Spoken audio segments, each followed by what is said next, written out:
Greetings, humans.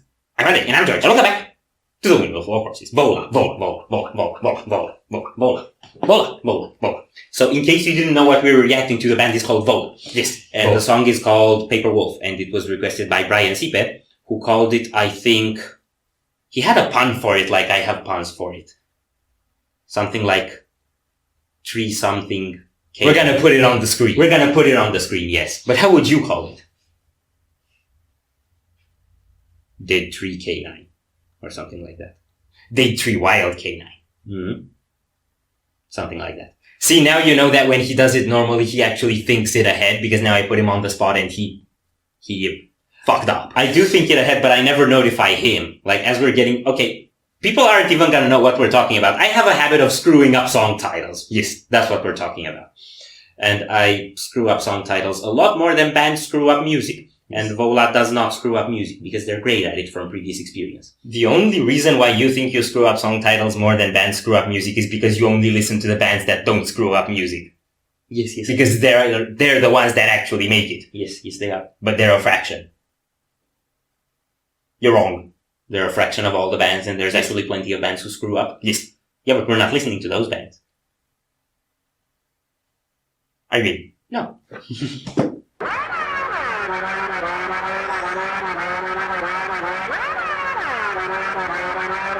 I'm not sure if this is voice or synthesizer or both. It's Cyborg Kirk Hammett.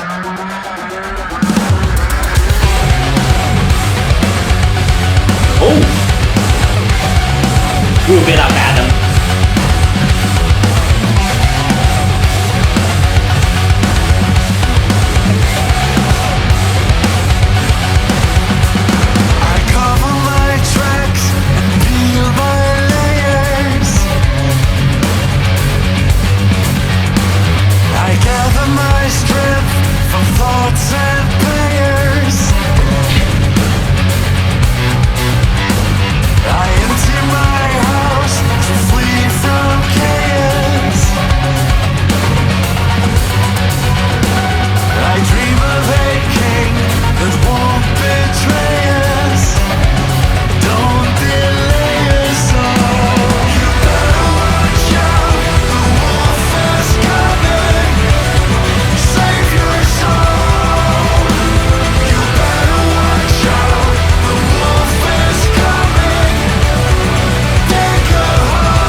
Yes, it is.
Oh boy.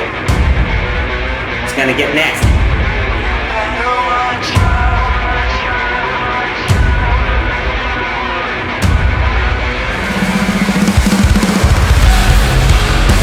Oh!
Yo, I gotta give it to Rivata Visuals. They're learning how to make videos that aren't gray. Yes. They did a blue one for, Assemble the Chariots, and this was multicolored. Yes. And it had a wolf and a paper wolf. And most of their videos are gray. Yes. It's good old Vola for the most part. It's got all their trademark elements in there. Yes, but sort of head-mounted sideways, I think I struggled to think of a Vola song that's this heavy. Yeah, head-mounted sideways is pretty much their token heavy track. They're also Smart Friend, but it's not as heavy, I feel.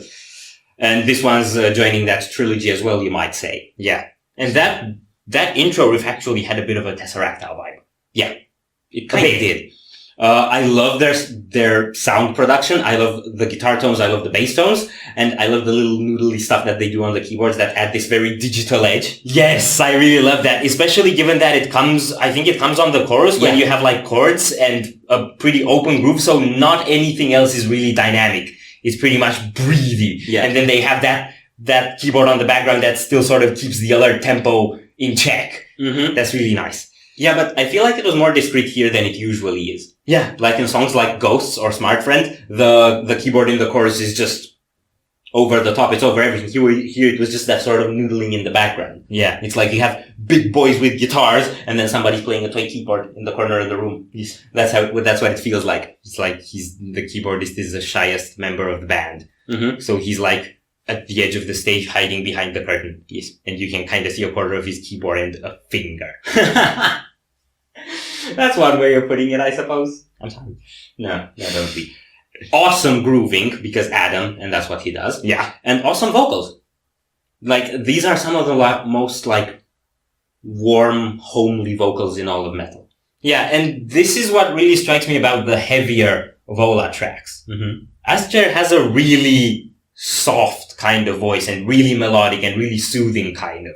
So when it's a more ballad-like song, it almost gets sleepy for me. It doesn't work all that well. For me. But when it's a heavier song, I feel like the contrast is just spot on between having the more dynamic riffage and especially the breakdowny part, that was really heavy. And then these really soft vocals on top. It's a mixture of spicy and sweet. And then you get chocolate with jalapenos.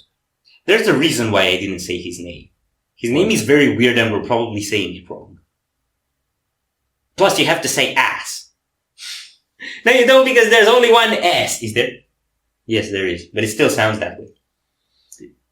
Can we also talk about not picking on kids who befriended alien wolves? I mean, I don't know if that's an alien wolf, it just has a mask. I mean, it totally didn't look like a regular wolf. Yeah, that's because it was made by Rivata Visuals and it was probably acted out by a person in a costume. Yes. But we don't know if in the narrative it was supposed to be a real wolf. It was the wolf equivalent of Bigfoot. Do wolves live in caves? I actually don't know that.